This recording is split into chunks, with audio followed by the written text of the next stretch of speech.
ನೋಡ್ರಿ, ದಲಿತರು ದಂಡಗಳಿಗೆ ದಾಳಿಗಳಿಗೆ ನನ್ನ ಮಕ್ಕಳಿಗೂ ಇಂತ ನನ್ನ ಮಕ್ಕಳಿಗೆ ಎದುರಿಲ್ಲ. ಅಸ್ಪೃಶ್ಯತೆ ನೋಡಿ, ಇದೇ ಅಸ್ಪೃಶ್ಯತೆ. ಇವರು ಈ ರೋಡಲ್ಲಿ ಓಡಾಡಿದ್ರೆ ಇವ್ರಿಗೆ ಜಾತೀಯತೆ.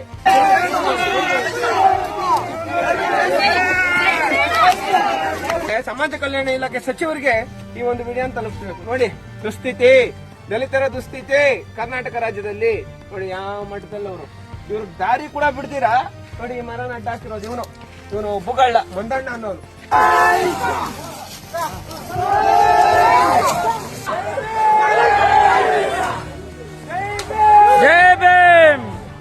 ಎಲ್ರಿಗೂ ನಮಸ್ಕಾರ.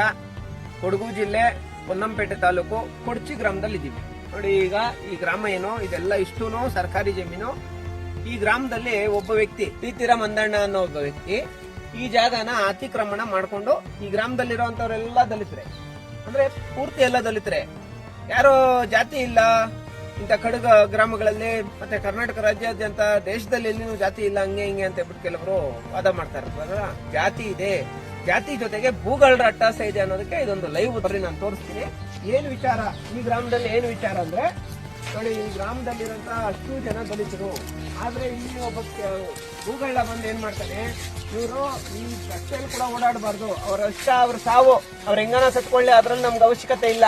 ಆದ್ರೆ ನಮ್ಮ ಜಮೀನು ಅಂದ್ರೆ ಇದು ಸರ್ಕಾರಿ ರಸ್ತೆನೆ. ಸುಮಾರು ವರ್ಷಗಳಿಂದ ಈ ಜಾಗದಲ್ಲಿ ಈ ಗ್ರಾಮಸ್ಥರು ಪೂರ್ತಿ ಇಲ್ಲೇ ಓಡಾಡ್ತಾ ಇರ್ತಾರೆ. ನೀರು, ರಸ್ತೆ ಪ್ರತಿಯೊಂದು ಇಲ್ಲೇ, ಇದು ಬಿಟ್ಟರೆ ಬೇರೆ ಯಾವ್ದು ಇವ್ರ ಪಾಪ ಈ ಜಾಗ ಇಲ್ಲ.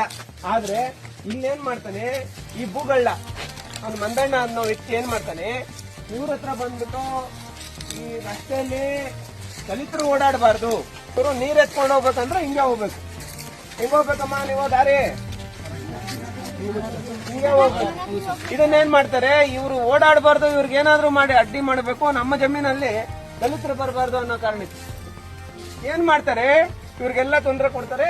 ಇಷ್ಟೆಲ್ಲ ಅವಸ್ಥೆಗಳು ಬಿಟ್ಕೊಂಡು ಕುಡಿಯೋ ನೀರಿನ ವ್ಯವಸ್ಥೆನೂ ಇಲ್ಲ. ದಯವಿಟ್ಟು ಮಾನ್ಯ ಸಿದ್ದರಾಮಯ್ಯ ಸಾಹೇಬರಿಗೆ, ನಮ್ಮ ಮುಖ್ಯಮಂತ್ರಿಗಳಿಗೆ ಮತ್ತೆ ಸಮಾಜ ಕಲ್ಯಾಣ ಇಲಾಖೆ ಸಚಿವರಿಗೆ ಈ ಒಂದು ವಿಡಿಯೋ ತಲುಪಿಸಬೇಕು. ನೋಡಿ, ದುಸ್ಥಿತಿ, ದಲಿತರ ದುಸ್ಥಿತಿ ಕರ್ನಾಟಕ ರಾಜ್ಯದಲ್ಲಿ ನೋಡಿ ಯಾವ ಮಟ್ಟದಲ್ಲಿ ಅವರು ಇವ್ರ ದಾರಿ ಕೂಡ ಬಿಡ್ತೀರಾ.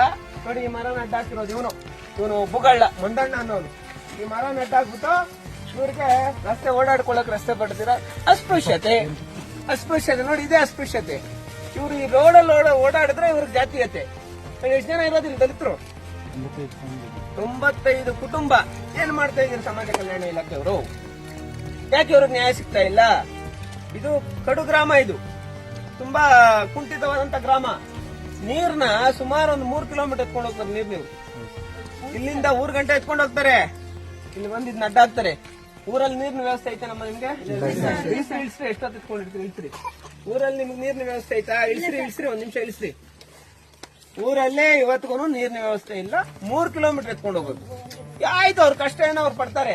ಈ ಭೂಗಳ್ರು ನೋಡಿ, ಇಲ್ಲಿ ಭೂಗಳ್ರು ಈ ತರ ರಸ್ತೆಗೆ ಈ ಒಂದು ಮರನ ಅಡ್ಡ ಹಾಕೋದು, ಇದನ್ನ ಮಾಡೋ ಅಂತ ಕೆಲಸ ಮಾಡ್ತಾ ಇದ್ದಾರೆ. ಈ ಮರನ ಅಡ್ಡ ಹಾಕ್ಬಿಟ್ರೆ ನೋಡ್ರಿ, ದಲಿತರು ದಂಡಗಳಿಗೆ ದಾಳಿಗಳಿಗೆ ನನ್ನ ಮಕ್ಕಳಿಗೂ ಇಂತ ನನ್ನ ಮಕ್ಕಳಿಗೆ ಎದುರಿಲ್ಲ. ಆದ್ರೆ ಇಂತ ಮರಗಳಿಗೆ ಅಡ್ಡ ಹಾಕ್ಬಿಟ್ರೆ ಇವರು ಮತ್ತೆ ಬೇರೆ ಕಡೆಯಿಂದ ಓಡಾಡ್ಕೊಂತಾರೆ ಅಂತ ಹೇಳ್ಬಿಟ್ಟು ಈ ಮರನ ಅಡ್ಡ ಹಾಕೋದು.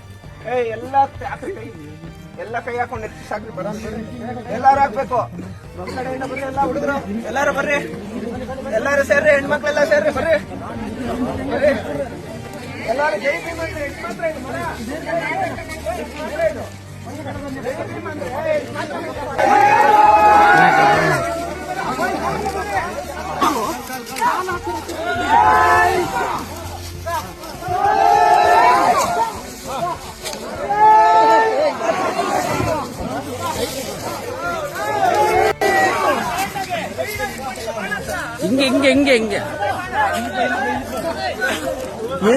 ಎಲ್ಲ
ಬರ್ರಿ ಈ ಕಡೆ ಬರ್ರಿ. ನೋಡಿ, ಕೋಲಾರ ಕೊಡಗು ಡಿಫ್ರೆನ್ಸ್ ಇಲ್ಲ. ಕೋಲಾರ ಕೊಡಗು ಏನೋ ಕೋಲಾರಲ್ಲಿ ಇರ್ತಾರೆ, ಇಲ್ಲಿ ಬರ್ತಾರೆ, ಏನೋ ಅವೆಲ್ಲ ಇಲ್ಲ. ಮಂದಣ್ಣ ಅನ್ನೋನು 60 ಎಕರೆ ಜಮೀನನ್ನ ನಿಮ್ಗೆಲ್ಲ ಮೋಸ ಮಾಡಿ ಅವನೊಬ್ಬನೇ ಕಾಂಪೌಂಡ್ ಹಾಕೊಂಡಿರೋದಿದ್ದು. ಅವ್ನು ಸರ್ವೆ ಮಾಡ್ಬೇಕಾದ್ರೆ ಅವ್ನ ಕಾಂಪೌಂಡ್ ಅವ್ನಿಗೆ 60 ಎಕರೆ ಜಮೀನು ಎಗ್ರಿಮೆಂಟ್ ಮಾಡೋರ ಮಾಡ್ಕೊಳ್ಳಿ ಅಂತ ಭೂಗಳ್ದಾಗ ಯಾವನು ಎದುರು ಅಂತ ಅವಶ್ಯಕತೆ ಇಲ್ಲ. ಅವನೆಲ್ಲ ಅವ್ರ ಅಪ್ಪನ್ ಬಂದ್ರೆ ಯಾವನು ಎದುರು ಮಾಡ್ಬೇಕು, ಯಾರಿಗೂ ಎದುರಬಾರ್ದು. ಇಂಥ ಮರಗಳೆಲ್ಲ ಮರಗಳನ್ನ ಹಾಕ್ಬಿಟ್ಟು ದಲಿತರನ್ನ ಎದುರಾಕೊಳಕಾತೈತಿ ಇವರು. ಕೇವಲ 500 ಜನ 28,000 ಜನ ಸೋಲ್ಸ್ಬಿಟ್ಟು ಹೊರಗಾಗಿದ್ದಾಗ ವಂಶಸ್ಥರು ನಾವು. ಆ ರಕ್ತ ನಮ್ಮಲ್ಲಿ ಹರಿತಾ ಇರೋದು. ಮರಗಳಾಟ ಹಾಕ್ಬಿಟ್ರೆ ನಮಗೆ ಮರ ತೆರವಾಯ್ತು. ನೀವು ಅದಕ್ಕೆ ತಾನೇ ಬಂದಿದ್ದೇನೆ ನೀವು ಮರ ತೆರವು ಮಾಡಿ ನಿಮ್ಗೆ ರೋಡ್ ಬೇಕು ಅಂತ ಬಂದಿರೋದು. ಈ ರೋಡ್ ನೋಡಮ್ಮ, ಇಲ್ಲಿ ಹೇಳ್ತಾ ಇದ್ದೀನಿ ನಾನು. ಅವನು ಯಾರು ನಿಮ್ಗೆ ಮೋಸ ಮಾಡವನ, ಅವನು ಮಂದಣ್ಣ. ಅವನು 60 ಎಕರೆ ಜಮೀನು ಸರ್ಕಾರಿ ಜಮೀನು ಹಾಕೊಂಡಿರೋದು. ಅಷ್ಟು ಎಕರೆ ಜಮೀನು ಹತ್ರ ಇದ್ದು ನಾನು ಬಿಡ್ತೀನಿ. ಈ ರಸ್ತೆ ಏನೈತೆ ನಿಮ್ಕ ಸರ್ಕಾರಿ ರಸ್ತೆ ಸರ್ವೆ ಮಾಡಿಬಿಟ್ಟು ಸರ್ಕಾರಿ ಅಧಿಕಾರಿಗಳೇ ಬಂದು ಈ ರಸ್ತೆ ಹಾಕ್ಬೇಕು. ಏನ್ ಮಾಡ್ತಾ ಇದಾರೆ ಅಧಿಕಾರಿಗಳು? ಕತ್ತೆ ಕಾಯ್ತಾ ಇದಾರೆ ಇಂಥ ಮರಗಳಾಗ್ಬಿಟ್ಟು. ಆಯ್ತಾ? ಕ್ರಾಂತಿ ಇಲ್ಲಿಂದ ಕ್ರಾಂತಿ ಶುರುವಾಗೈತೆ. ಇಂಥ ಭೂಗಳ್ಳಿಗೆ ಯಾವಾಗ ಭಯ ಪಡೋಂತ ಅವಶ್ಯಕತೆ ಇಲ್ಲ. ಮಂದಣ್ಣ ಮಾತ್ರನೇ ಅಲ್ಲ, ಅವ್ರ ಅಪ್ಪನ್ ಬಂದ್ರು ಕೇರ್ ಮಾಡ್ಬೇಡ್ರಿ. ನಾನಿದ್ದೀನಿ. ಸ್ವಾಭಿಮಾನ ಜೀವನ ಮಾಡ್ತಾ ಇರೋರು ನೀವು, ಕಷ್ಟಪಟ್ಟು ಬದುಕ್ತಾ ಇರೋರು. ಇವನ್ ತರ ಭೂಗಳ್ರಲ್ಲ ನೀವು. 60 ಎಕರೆ ಜಮೀನು ಕಾಂಪೌಂಡ್ ಹಾಕೋಣಂದ್ರೆ ಇವ್ರ ಅಪ್ಪಂದ ಜಾಗ ಆರ್ಲಿಂಗ್ ಮಾಡ್ಕೊಂಡ್ ಬಂದವನೇ ಅಂತ ಹೇಳಿದ್ರೆ ಸರ್ಕಾರಿ ಅಧಿಕಾರಿಗಳು ಈ ಕೂಡಲೇ ತಹಸೀಲ್ದಾರ್ ಅವರು ನೋಡ್ರಿ, ಅಸ್ಪೃಶ್ಯತೆ ಆಚರಣೆ. ಇವರು ರಸ್ತೆಯಲ್ಲಿ ದಲಿತರು ಓಡಾಡಬಾರ್ದು ಅಂತ ಹೇಳ್ಬಿಟ್ಟು ರಸ್ತೆ ಮರ ಅಡ್ಡ ಹಾಕಿರೋದು. ಇದೀನಮ್ಮ, ಮಗನೋ ಅಣ್ಣನೋ ತಮ್ಮನೋ ನಾನಿದ್ದೀನಿ, ಭಯ ಪಡೋಂತ ಅವಶ್ಯಕತೆ ಇಲ್ಲ. ಯಾವನ್ಗೂ ಹೆದರ್ಬೇಡ್ರಿ. ನಾನು ಹೇಳ್ತಾ ಇದ್ದೀನಿ, ಇಂಥ ಭೂಗಳ್ರಿಗೆ ಭಯ ಪಡೋಂತ ಅವಶ್ಯಕತೆ ಇಲ್ಲ. ನಾನು ಬದುಕಿರೋದಂತ ನಿಮ್ ಪಾಡಕ್ ನೀವು ಆರಾಮಾಗಿ ಸ್ವಾಭಿಮಾನ ಜೀವನ ನಿಮ್ ಪಾಡಕ್ ನೀವು ಮಾಡ್ಕೊಳ್ರಿ. ನಿಮ್ ಊರಿಗೆ ನೀರು ಬರ್ಬೇಕು, ಆ ವ್ಯವಸ್ಥೆ ನಾನು ಮಾಡ್ಕೊಡ್ತೀನಿ. ಆಗ್ಬೋದಾ? ಮರದ ಸಮಸ್ಯೆ ಎಷ್ಟು ಹೋಯ್ತಾ? ಇನ್ನು ಏನೇನ್ ಬರ್ತಾರ ಬೆಂಕಿ ಹಾಕ್ತಾನೆ ಹಾಕ್ಬೇಕು. ಓಡಾಡ್ಬಾರ್ದು ದಲಿತರು ಅಂತ ಹೇಳ್ಬಿಟ್ಟು ಬೆಂಕಿ ಹಾಕ್ತಾನೆ ಹಾಕ್ಲಿ.